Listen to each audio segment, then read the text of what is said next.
இன்றைய சிந்தனையை வழிநடத்தி தருவாராக மிக சிறப்பாக வரவேற்புரை வழிநடத்தி கொண்டிருக்கும் கூறிய பகீரதி அம்மா அவர்களும், துரியாதீத தவம் வழிநடத்திய நேசமலர் அம்மா அவர்களும், சிந்தனை தொகுப்பு வழங்க இருக்கும் நகுலேஷ் ஐயா அவர்களுக்கும், இந்த நல்வாய்ப்பை நல்கிய ஸ்கை நார்வே டென்மார்க் மனவளக்கலை மன்றத்திற்கும், இங்கே வருகை புரிந்திருக்கும் அனைத்து சான்றோர் பெருமக்களுக்கும் பணிவான வணக்கங்களையும் மனமார்ந்த நன்றிகளையும் வாழ்க வளமுடன் என்ற வாழ்த்துக்களையும் கூறிக்கொள்கிறேன். சிந்திக்க சிந்திக்க சிவம் பேரண்டம், சிந்தனையில் ஆழ்ந்து பல விளக்கம் கண்டோம். நம்ம தவம் செய்ய செய்ய செய்ய இந்த ஆற்றல் நமக்குள்ள பெருகிறது எல்லாருமே அனுபவத்துல காண முடியும். பண்புடைமை என்ற தலைப்புல தான் இப்ப நம்ம சிந்திக்க போறோம். இது ஆங்கிலத்துல எப்படிலாம் சொல்றாங்கன்னா, good conduct, virtuousness, attribute, well mannered, noble character அப்படின்னு சொல்றாங்க. மகரிஷி இதெல்லாம் நற்பண்புகள் அப்படிங்கிற ஒரு தலைப்பிலேயே ஒரு சப்ஜெக்டா கொடுத்திருப்பாங்க.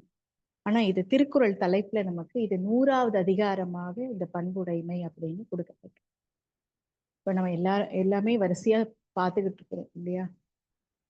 இது மக்களிடம் அன்புடன் தகுதி வாய்ந்தவராக உயர்ந்த குடும்பத்தோடு வாழும் சிறந்த பண்பு நெறியை விளக்கும் அதிகாரம்தான் இந்த பண்புடைமை. எளிமையாக யாரிடத்திலும் பழகி நல்லொழுக்கத்துடன் வாழ்வது இது. எளிது என்றும் பண்பில்லாதவர்க்கு செல்வம் பயனற்று போகும். அதாவது எளிமையாக யாரிடத்திலும் பழகி நல்லொழுக்கத்துடன் வாழ்வது பண்புடைமை. பண்பில்லாதவர்களுடைய செல்வம் பயனற்று போகும் அப்படிங்க இந்த பண்புடைமை அதிகாரத்துல ஒவ்வொரு குறள்லயா அதை விளக்குறாங்க. இந்த தகுதியுடையவர் மக்களிடையே எவ்வாறு நடந்து கொள்ள வேண்டும் அப்படிங்கிறதையும் இந்த குறள்கள் விளக்குது. முதல்ல மகரிஷி இப்ப என்ன சொல்றாங்கன்னா, ஒவ்வொரு நற்குணங்கள் இதெல்லாம் தான் இந்த பண்புடைமையை வளர்க்கக்கூடிய தன்மைகள். நற்குணங்கள், நற்பண்புகள் சொல்றது அகிம்சை, உண்மை, நேர்மை, பொறுமை, நடுநிலை, தன்னடக்கம், பணிவு, விடாமுயற்சி, பொறாமையின்மை, தற்பெருமையின்மை, நல்லதையே காணுதல். இதை ரொம்ப எளிமையா மகரிஷி 2 ஒழுக்க பண்பாட்டுல கொடுத்துட்டாங்க. இன்னொன்னு, வாழ்த்து வரிசையிலையும் இன்னல் புரிவோர் நம்ம எதிரிகளாக நினைப்போர் எவரேனும் இருந்தால் அவர்களையும் மனம் திருந்தி நல்வாழ்வு பெற கருணையோடு வாழ்த்துவோம் அப்படின்னு சொல்லியிருக்காங்க. இத திருவள்ளுவர் என்ன சொல்லியிருக்காங்க, இன்னா செய்தாரை ஒருத்தல் அவர் நானு நன்னயம் செய்துவிடல் அப்படி. இதெல்லாம் எதுக்காக சொல்றாங்கன்னா, நம்மளுடைய நற்குணங்கள், நற்பண்புகள் நம்மளை வளர்த்துக்கிறதுக்கு இதெல்லாம் அடிப்படையாக நாம பின்பற்றக்கூடிய குணங்கள் ஆகும் அப்படிங்கிறது. இந்த குணங்கள் நாளடைவுல பண்பா மாறும், அது இயல்பா மாறும் அப்படிங்கிறதுதான் இதனுடைய உள் கருத்து. அன்புடைமை ஆன்ற குடிப்பிறத்தல் இவ்விரண்டும் பண்புடைமை என்னும் வழக்கு. அதாவது பிறர் மீது அன்பு காட்டுதலும் உலகத்தோடு ஒத்து வாழும் உயர்ந்த குலத்தவர் என்ற தகுதியாகிய இரண்டும் பண்புடைமை எனும் நல்ல நெறியாகும் அப்படின்னு சொல்றாங்க. என் பதத்தால் எய்தல் எளிதென்ப யார் மாட்டும் பண்புடைமை என்னும் வழக்கு. யாரா இருந்தாலும் அவர்களிடத்தில் எளிமையாக பழகினால் அதுவே பண்புடைமை என்கிற சிறந்த ஒழுக்கத்தை பெறுவதற்கு எளிதான வழியாக அமையும் அப்படின்னு சொல்றாங்க திருவள்ளுவர். மகரிஷி நம்மளுடைய மன அலைச்சல் வேகத்தை குறைச்சாலே இந்த நற்பண்புகள் ஓங்கும். மனவள கலைஞர்கள் எல்லாமே நற்பண்பாளர்கள் அப்படின்னு பண்புடையவர்கள் அப்படின்னு தான் குறிப்பிடுறாங்க மகரிஷி. அதான் மகரிஷியே சொல்லியிருக்காங்க. அப்போ இத பயிற்சி பின்பற்றி வாழும் போது இந்த பண்புகள் நமக்கு இயல்பாக அமைந்து கொண்டிருப்பதை நாம உணர்ந்து கொண்டிருக்கிறோம். ஒழுக்கத்தால் உலகினையே நட்பு கொள்ளும் அன்பு நெறி விளங்க வைத்து அப்படின்னு அந்த நம்மளுடைய குருவனுக்கு புருவத்திடை பாடல்ல நம்ம பார்க்கிறோம். அப்போ உயர்ந்த நெறி, ஒழுக்கத்தால் உலகினையே நட்பு கொள்ளும்.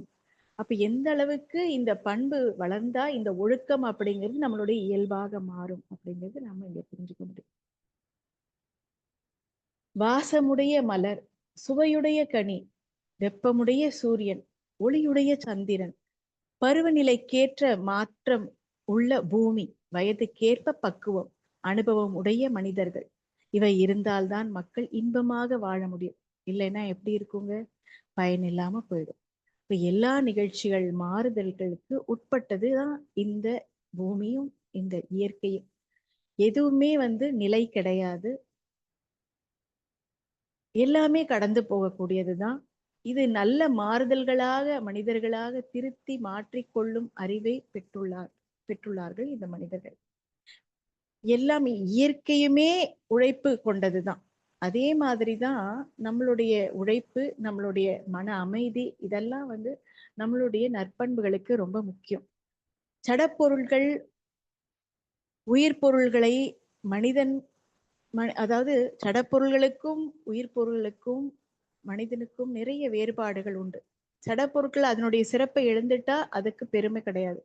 நம்ம ஜென்ரலா நம்ம எடுத்துக்கிட்டாலே ஒரு மிக்சியோ இல்ல ஒரு டேபிளோ, அது ஏதாவது ஒரு நாளடைவுல ஏதாவது ஒரு ரிப்பேர் வரும். ஏன்னா அது நாளடைவுல தேய்மானமாகும், இல்லைன்னா ரிப்பேர் ஆகி உடஞ்சு போச்சு அப்படின்னா அது திரும்ப நம்ம ரீயூஸ் பண்ணி ரீசைக்கிள் பண்ணி பண்ணதான் முடியுமே தவிர, மற்றபடி ரீயூஸ் பண்றதும் நாளடைவுல அதுவும் வேஸ்டா தான் போகும். அதே மாதிரி மனிதர்கள் அது மாதிரி கிடையாது. அதே மாதிரி சொல்றேன், அது மாதிரி கிடையாது. மனிதர்கள் சிறப்புடையவர்கள், 6ஆம் அறிவு சிறப்பம்சம் கொண்டவர்கள். அவர்கள் அறிவால், சிந்தனையால், செயலால் உயர்ந்தவர்கள். இவங்களுக்குள்ள இருக்கும் சிறப்பே நற்பண்புகள் தான் ரொம்ப மகரிஷி ஹைலைட் பண்ணி கொடுக்குறாங்க. இது வெளிப்பட்டா மட்டும்தான் அவர்களுக்கு மதிப்பும் பெருமையும் ஓங்கும். அதை அதிகப்படுத்திக்கிட்டே இருக்கலாம். அதனால தற்சோதனையில் தன்னை செம்மைப்படுத்தி தூய்மை செய்து சிறக்கணும் அப்படின்னு மகரிஷி சொல்றாங்க. ப்ரோமோ வீடியோல கொடுத்திருக்கேன். பெற்றோர்கள் வழிகாட்டுதலை மதித்து நடக்கிறது தான் பிள்ளைகளுடைய கடமை பண்பு. கணவன் தன்னை நம்பி வந்தவளை இனிமை காத்து வாழ்வது இன்னர பண்பு. மனைவி தனது கணவரின் மனதை அறிந்து புரிந்து நடந்து கொள்வது மனையாளின் பண்பு. ஆசிரியரின் அறிவுரை கேட்டு நடந்து கொள்வது மாணவர் பண்பு. இப்படி ஒவ்வொருத்தருக்கும் அந்தந்த கடமையில அந்தந்த நிலையில இருக்கக்கூடிய ஒவ்வொருத்தரும் அந்த பண்புகளை உணர்ந்து கொள்ள வேண்டும்.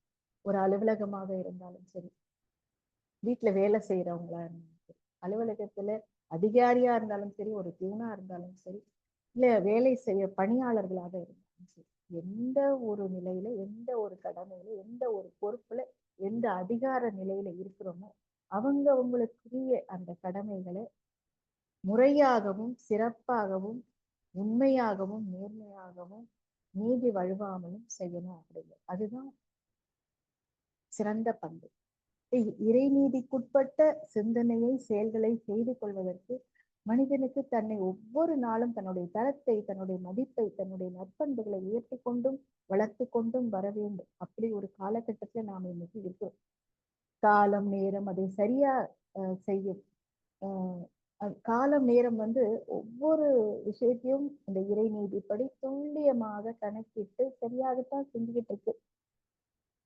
சில நேரம் நம்மை பொறுமை காக்க வைக்குது. சில விஷயத்துக்கு மௌனம் பதிலாக அமையுது. சில நேரம் இடைவெளி கால அவகாசம் தேவைப்படுது. உனக்கும் நல்லதாய் ஊருக்கும் நல்லதாய் நினைப்பதும் நடப்பதும் நித்திய கடன் அப்படின்னு மகரிஷி சொல்றாங்க. இந்த நிலையில நம்மளுடைய எண்ணங்களை வைத்து இயற்கைக்கு ஒத்துமுதயமாக வாழ வேண்டும் அப்படின்னு மகரிஷி சொல்றாங்க. இதெல்லாம் நாம ரொம்ப உன்னிப்பா கவனிச்சு அதன்படி நாம கவனிச்சு செய்ய வேண்டியது நமக்கான மனவள கலைஞர்கள் அந்த விஷயத்துல ரொம்ப புண்ணியம் பண்ணாங்கன்னு நான் 100% நம்பலாம். ஏன்னா பயிற்சி செய்யறவங்களுக்கு அதனுடைய நற்பலன்களும் தெரியும், அது நேர்மறை ஆற்றலாக பெருக்கிக்கிறதுக்கு தெரியும். மன அலைச்சல் விரைவை ஒரே எந்த அதான் நேத்து தான் இந்த நாள் ஒரு ஸ்பீச்ல கூட சொன்னேன். மகரிஷி சொன்னதுதான், நாம எதுவுமே இல்லை, இந்த 4 வானொலி, அதாவது வானொலியில 4 அலைநீளத்துல ஒவ்வொரு சேனல் வருது அப்படின்னா, நாம ஒரு அலைநீளம், ஒரு ஃப்ரீக்வன்சில நாம இருக்கிறோம்னா, எல்லா அலைகளும் மோதினாலும் இந்த ஃப்ரீக்வன்சி செட் பண்ணிட்டா அது மட்டும் தான் கேட்கும். மீதி சேனல்லாம் கேட்காது. இப்ப டிவியவே எடுத்துக்கோங்க, இதுக்கு ரேடியோ. ஒவ்வொரு சேனலா நம்ம பார்க்குறோம். அந்த சேனல்ல பார்க்குறோம்னா, அந்த சேனல்ல உள்ளது மட்டும் தான் நமக்கு தெரியுது இல்லையா? அத மட்டும் தான் நம்ம கவனிக்கிறோம். மீதி சேனல் வந்து அந்த சேனலுக்கு போனா மட்டும் தான் தெரியும். அதே மாதிரி தான் நம்மளுடைய மனசுக்குள்ளயும் அலைநீளங்கள் அப்படிங்கிறது இருக்கு. அப்போ இந்த இந்த ஃப்ரீக்வன்சில இந்த இந்த இது கோபமா, கவலையா, துக்கமா, தைரியமா, அச்சமா, பயமா, எந்த ஃப்ரீக்வன்சி, அன்பு, இரக்கம், அ பணிவு, ஈதல், இன்முகம், இப்படி சிரிப்பு, இப்படி ஒவ்வொரு அலைநீளத்துக்கும் ஒவ்வொரு அந்த ஃப்ரீக்வன்சி இருக்கு. அப்ப எந்த அலைநீளம், எந்த ஃப்ரீக்வன்சி வேணும் நமக்கு அப்படிங்கிறது நாம தான் டிசைட் பண்ணி வச்சுக்கணும்.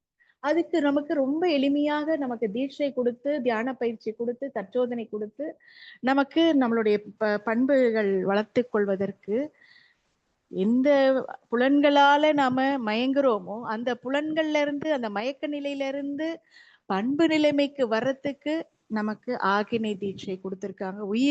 உயிர் உணர்வை உள்ளுணர்வாக உணர்வதற்கு. அப்போ அதே மாதிரி துரிய தீட்சை. துரிய தீட்சை அந்த ஃப்ரீக்வன்சில நிலையாக இருக்கும். இதுதான் நம்ம பண்ணணும் அப்படின்னா, அதை மட்டும்தான் நம்ம செய்வோம். அந்த அளவுல நாம வந்து நம்மளுடைய அலைநீளத்தை குறைத்து, இப்ப துரியாதீத தவம் அம்மா பண்ணாங்க. ஸோ அந்த சமாதி நிலை, ஆதிக்கு சமமான நிலை, அதுல ஒண்ணுமே இருக்காது. ஆனா அதிர்வு மட்டும் இருக்கும். ஏன்னா இப்ப நம்ம உயிர் இயங்கிக்கிட்டு தானே இருக்கு. அந்த நுண்ணதிர்வு அப்படிங்கிறது இருக்கத்தானே செய்யும்.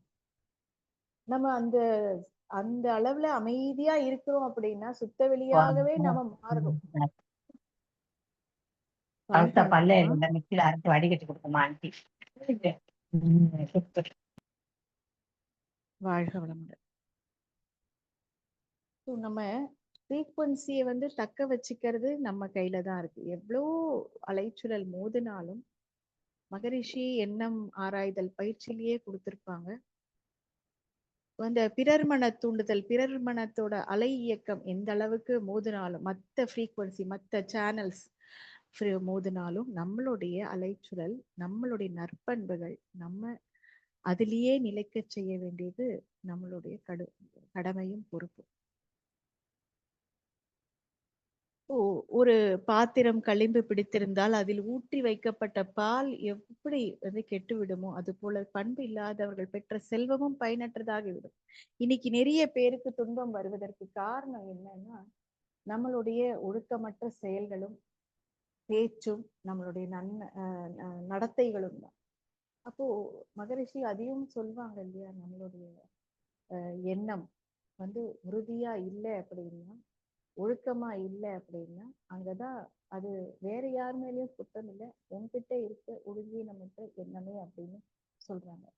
அப்போ மகரிஷி கிட்ட நிறைய பேர் பணம் கொடுப்பாங்களா, அவங்க தொட்டு தொட்டு பார்த்து எடுத்து வைப்பாங்களா.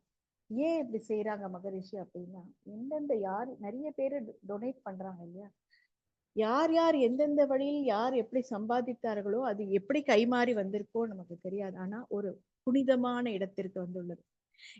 இதுல உள்ள களங்கம் வந்து திரும்ப நாம கொடுக்கும் போது அது அவர்களுடைய வாழ்க்கைக்கு எந்த வகையிலும் பாதிப்பு இருக்கக்கூடாது, களங்கம் இருக்கக்கூடாது. அது முழுமையான நல்ல விஷயத்திற்கு, புனிதமான விஷயத்திற்கு செல்லுது. அது வாழ்த்தி களங்கமற்றதை போக்கி தூய்மைப்படுத்தி மக்களுக்கு நல்ல விதமாக பயன்பட வேண்டும் அப்படிங்கிற எண்ணத்தில் மகரிஷி வந்து அந்த பணத்தை தொட்டு தொட்டு பார்த்து அது அருட்காக்கெல்லாம் போட்டு அதை கொடுப்பாங்களாம். இது வந்து நம்ம மகரிஷி எந்த அளவுக்கு ஆழ்ந்து யோசிச்சிருந்தா இத வந்து பண்ணிருப்பாங்க.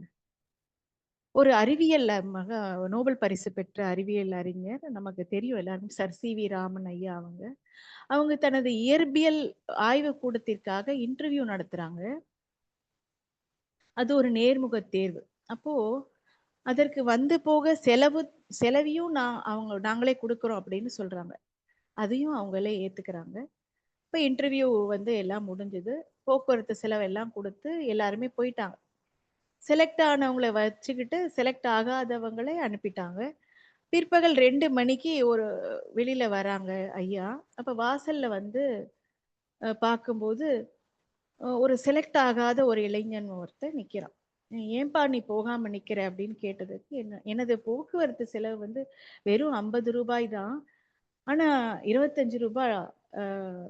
75 நீங்க குடுத்துட்டீங்க. ரூ. 25 மிச்சம் இருக்கு. அத குடுத்துட்டு அக்கவுண்ட் செக்ஷன்ல குடுத்துட்டு போகலான்றதுக்காக வெயிட் பண்றேன். ஏன்னா, அவங்க உணவருந்த போயிருக்காங்க. லஞ்ச் டைமா இருக்கிறதுனால, அதனால வெயிட் பண்ணிட்டு இருக்கேன். அதனால காத்திருக்கேன். குடுத்துட்டு போணும் அப்படின்றதுக்காகன்னு அந்த பையன் சொல்றான். சில இளைஞர் சொல்றாங்க. இப்ப அதனால் கொடுத்து விட்டு போகிறேன் அப்படின்னு சொன்ன உடனே, "யூ ஆர் செலக்டட்" அப்படின்னு சர் சி.வி.ராமன் ஐயா சொல்றாங்க. இன்டர்வியூ நடத்தியவர்கள் வந்து சொல்றாங்க. "அவன் இயற்பியல் பாடத்தில் கேட்ட கேள்விக்கு பதில் தெரியல. அதனால நாங்க செலக்ட் பண்ணல" அப்படின்னு சொல்றாங்க. உடனே தெரிந்த நான் எல்லாத்தையும் நான் சொல்லிக் குடுத்துருவேன். ஆனா இயல்பான நேர்மை பண்பு அவனிடம் இருக்கிறது. இப்படி நேர்மையானவர்கள் தான் நம்ம நாட்டுக்கு தேவை அப்படின்னு சொல்லி சர் சி.வி. ராமன் ஐயா வந்து அவர்தான் விஞ்ஞானி சந்திரசேகர் ஐயா. அப்போ படிப்பு சோறு போடல, பண்பு தான் சோறு போடுது அப்படின்ட்டு ஒரு நம்ம புரிஞ்சுக்க முடியும். ஏன்னா, இதுதானே நமக்கு வருமானத்தை ஈட்டி கொடுக்குது. நம்மளுடைய அடிப்படை தேவைகளை காக்குது. எல்லா விஷயத்திலும் கொஞ்சம் யோசிச்சு, ஆழ்ந்து யோசிச்சு பார்த்தா, நம்மளுடைய நற்பண்புகள் மட்டும்தான் நம்மள உயர்த்தி விடும் அப்படிங்கிறது இயல்பாக நமக்கு புரியும். இப்ப தனி மனிதன் தன்னுடன், தன்னுடைய குடும்பத்துடன், உலகத்தாருடன், நற்பண்புகளுடன் பொருந்தி ஒத்தும் உதவியுமாக வாழறது தான் பண்பாடு அப்படின்னு சொல்லுவாங்க. ஆனா கலாச்சாரம் அப்படிங்கிறது ஒரு குறிப்பிட்ட குழுவினர் சமுதாயம் கடைபிடிக்க மரபு வழி பழக்க வழக்கங்கள் மொழி கலைகளை பின்பற்றி வாழ்தல். ஆனா அதுலயும் இந்த பண்புகள் அப்படிங்கிறது இருக்கணும். அப்ப எந்த ஒரு இப்ப உலக இயல்பே நம்ம இப்ப ஒரு குடும்பத்துலன்னா மகரிஷி 2 விஷயம்தான். நான் எனது வாழ்நாளில் யாருடைய உடலுக்கும் மனதிற்கும் துன்பம் தர மாட்டேன். துன்பப்படுவோருக்கு என்னால் முடிந்த உதவிகளை செய்வேன் அப்படிங்கிற இரண்டொழுக்க பண்பாட குடுத்துட்டாங்க. தவறுகள் செய்யாத வாழ்க்கையையே பேராண்மை நிறைந்தது என்றும், கற்பினும் திண்மம் கொண்ட வாழ்க்கை வாழ்க்கை அப்படின்றதும் வள்ளுவம் வந்து போட்டிருக்கு. இது ரொம்ப ரொம்ப இம்பார்ட்டன்ட்டா தப்பு செய்யாதவங்க உலகத்துல யாருமே கிடையாது. ஆனா, அதை திருத்தி நம்மளுடைய பண்புகளை, நற்பண்புகளை நம்மளே வந்து பெருக்கிக்கணும். நம்ம உயர்ந்த எண்ணங்கள் கொண்டு வச்சிருக்கணும். தவறான எண்ணங்களுக்கு நாம வலிமை கொடுத்தோம் அப்படின்னா, அப்போ அந்த எண்ணத்துக்கு அது தவம் செய்யறவங்க தவறான எண்ணங்களுக்கு வலிமை கொடுக்கவே கூடாது. எதையுமே நேர்மறை எண்ணமாக மாற்றக்கூடிய வல்லமை நமக்கு இருக்கு. அப்போ அந்த அளவுக்கு நம்மளுடைய வாழ்க்கை தரத்தை நாம மாத்தி மாத்தி அமைச்சுக்கிட்டு நல்ல வழியில வாழ்க்கைய வந்து அமைதியான வழியில நாம போய்க்கிட்டு இருக்கோம். இப்ப எளிய வாழ்வியல் உண்மை என்ன அப்படின்னா, ஒருவர் நமக்கு தீமை செய்தால் நாம் திரும்ப அவருக்கு தீமை செய்தல் என்பது பழிவாங்குதல். வெஞ்சன்ஸ் வஞ்சமாகும். இப்ப இந்த பழிவாங்கும் உணர்வு மனிதரிடம் அமைந்திருக்கு. ஏன்னா விலங்கின பதிவால வந்திருக்கு. ஆனாலும் நல்லொழுக்க நற்பண்புகள் என்பது பழிவாங்காமையே ஆகும் அப்படின்னு சொல்றாங்க. பொறுத்தாற்றும் பண்பு தீமைக்கு ஒரு முற்றுப்புள்ளி வைத்துவிடும். நம்ம அந்த ஏதோ படம் பார்த்தோமே. அந்த படத்துல வந்து கில்லியா? இல்ல. ஏதோ ஒரு படத்துல இப்ப ரீசென்ட்டா வந்ததுதான். அதுல வந்து பழிக்கு பழி வாங்குற மாதிரியே அவங்க அப்பா வந்து அடிதடி, குத்து, கொலை இந்த மாதிரி. அதே மாதிரி பிள்ளையும் அதே மாதிரி அடிதடி, குத்து, கொலை அப்படின்றான். இப்ப அந்த மகனுடைய மகன் அவன் நல்ல வழியில படிக்கிறதுக்காக இந்த பழிவாங்கக்கூடிய எதிரி கிட்ட நான் வந்து கத்துக்கணும் அப்படின்னு நினைக்கிறேன். அந்த கோச் கிட்ட நான் கத்துக்கணும் அப்படின்னு பேட்மிண்டன் கத்துக்கணும், வாலிபால் கத்துக்கணும் அப்படின்ட்டு நினைக்கிறாங்க. அப்போ இவன் வந்து எதிரியாச்சே, நம்மளுடைய பகையாளியாச்சே அப்படின்னு சொல்றான். உடனே அடிக்கிறதுக்கு வரான். ஆனா இந்த பையன் முன்னாடியே திரும்ப வெட்டுறதுக்கு அவன் எதிரி வரான். ஆனா அந்த பையனை பார்த்த உடனே இவன் ஒரு இவனுடைய அப்பா முக்கியமாச்சு அவனுடைய வளர்ப்புக்கு அப்படின்னு யோசிச்சு நம்ம அப்பாவை இவங்க கொன்னா மாதிரி இவங்க வந்து அந்த மாதிரி நாம செஞ்சிடக்கூடாது. நம்மளுடைய இந்த பழி வாங்குதல் படலம் வந்து இத்தோட நிறைய முற்றுப்புள்ளி வைக்கட்டும். அதுதான் இன்னா செய்தாரை ஒருத்தல் அவர் நாண நன்மையும் செய்தவர்கள். மன்னிப்பு அப்படின்றது கொடுக்கப்பட்டால் மட்டும்தான் இந்த உலகத்தில் தீமைகள் நிலைக்காம காணாம போகும். ஆனா மன்னிப்பு அப்படிங்கிறது கொடுக்கறதுக்கு யாரும் ரொம்ப யோசிக்கிறாங்க. அது எவ்வளவு மிகுந்த உயர்ந்த பண்பு அப்படிங்கிறது நிறைய பேருக்கு தெரியறதில்ல. தான் பிள்ளைங்க ஏதாவது தப்பு செஞ்சா அதுக்கு கோவப்பட்டு மன்னிப்பு கொடுக்காம இருக்கிறது, அவங்க வீட்டை விட்டு வெளியில போனா அவன் அப்படி பேசிட்டானே இவ இப்படி பேசிட்டாளே அப்படின்னு மன்னிப்பு கொடுக்கறதுக்கு மறுக்கிறது. இப்ப உணர்ச்சி வசத்தோடு இருப்பவனுக்கு அதிலிருந்து விடுதலை பெற்று சமநிலைக்கு வந்த பின்னரே எத்தகைய அறிவுரையும் கூறணும். நம்ம உணர்ச்சி வயப்பட்டு அதாவது ஒரு இமோஷனல் ஸ்டேஜுக்கு இமோஷனல் ரிப்ளை வந்து ஆன்சரா இருக்காது கண்டிப்பாக. கோவப்பட்டா பதிலுக்கு பதில் எதிர்த்து பேசுறதோ, இல்ல அடிதடியில இருந்தா திரும்ப பதிலுக்கு பதில் அடிக்கிறதோ, துப்பாக்கி சூடால துப்பாக்கி குண்டு இப்ப போர் நடக்குது. இப்படிலாம் எதிர்க்கு திரும்ப திரும்ப திரும்ப நடந்தா என்ன ஆகும்? அதுக்கு முற்றுப்புள்ளி என்பதே வராது. அப்போ ஒருத்தர் செய்யறாங்கன்னா அந்த இடத்துல ஒரு அமைதி, ஒரு ஸ்பேஸ் கண்டிப்பா குடுத்து ஒருத்தர் விட்டு கொடுத்து போகணும். அதுக்கு மன்னிப்பு அப்படிங்கிறது ரொம்ப அவசியம். இப்ப மிருக நிலையில இருக்கக்கூடிய இருக்கும் மனித நிலைக்கு நன்மையான மனித நிலைக்கு இறங்கி வர மன்னிப்பு கண்டிப்பாக அவசியம். இப்ப தீமை செய்தவரை அவர் வெட்கப்படும்படி நன்மையான செயல்கள் செய்து தண்டிப்பது ஒருத்தல் அப்படின்னு சொல்றாங்க மகரிஷி. அதாவது அதாவது தண்டிப்பதுன்றதுக்கு ஒருத்தல், இன்னா செய்தாரை ஒருத்தல் அவர் நாண நன்னயம் செய்தல். அவங்க வெட்கப்படுற அளவுக்கு அவங்களுக்கு நன்மையை செய்யணும் அப்படின்றதுதான் அது. இப்ப எவருடனும் முதல் நிலையில் உடன்பட்டு நிக்கணுமா. எல்லா எல்லா இடத்துலயும் வந்து நம்ம ஒத்தமுதவியுமா இருக்கிறதுக்கு பழகணும். அவருடைய நம்பிக்கையை பெறணும். அதுக்கப்புறம் அவர்களுடைய உள் நெறிக்கு, அதாவது நம்மளுடைய நம்மளுடைய மன அலை நீளத்துக்கு அவர்களை ஈர்த்து கொண்டு வரணும். அப்ப நம்மள நினைக்கும் போது அவங்களும் அத மாதிரி மாறுவாங்க. இப்ப நம்ம குருவை நினைக்கும் போது நாம அவர்களுடைய குணங்கள், நற்பண்புகளில் நாம ஈர்க்க ஆரம்பிக்கிறோம். இது நம்ம உயிர்கலப்புல நமக்கு இயல்பாக இருக்கு. இதுதான் ரொம்ப எளிய வாழ்க்கை உண்மை. அப்போ அந்த மாதிரி இன்னா செய்தாரை ஒருத்தல் அவர் நாண நன்மையும் செய்து விடல். அவர் நாண நன்மை செய்து விடல் என்பது பொறுத்தாற்றும் நெறியில் ஆற்றுப்படுத்துதல் ஆகும். அதுதான் வந்து உளவியல் சார்ந்த, அறிவியல் சார்ந்த குறள் இது அப்படின்னு சொல்றாங்க. இப்ப இந்த வகையில நாம வந்து நம்மளுடைய நற்பண்புகளை பெருக்கிட்டு நம்மளுடைய வெற்றி பெறுவதற்கான வழிவகை செய்து கொள்ள வேண்டும். இதுதான் பண்புடை. நம்மளுடைய தனக்கும் பிறருக்கும் தற்காலத்திலும் பிற்காலத்திலும் துன்பம் தராத செயல்கள் செய்யணும். கூடுமான வரையில் பிறருக்கு உதவணும். இதுதான் வேதங்கள் மற்றும் புராணங்கள் சாரம் சொல்லுது. இததான் மகரிஷி மனவளக்கலை பயிற்சியாக வேதாத்திரியமாக நமக்கு கொடுத்திருக்காங்க.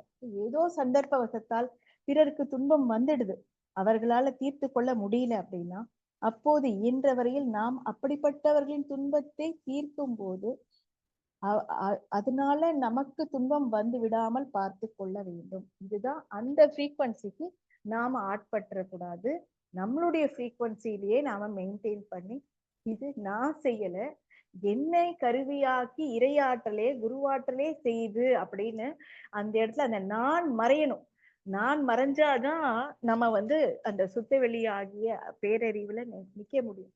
அப்ப இது நான் தான் பண்றேன், நான் தான் செய்யறேன் அப்படின்னா, அப்ப அவங்களுடைய ஃப்ரீக்வன்சி, அவங்களுடைய கர்மாவை நாம அட்ராக்ட் பண்ற மாதிரி ஆயிடும்.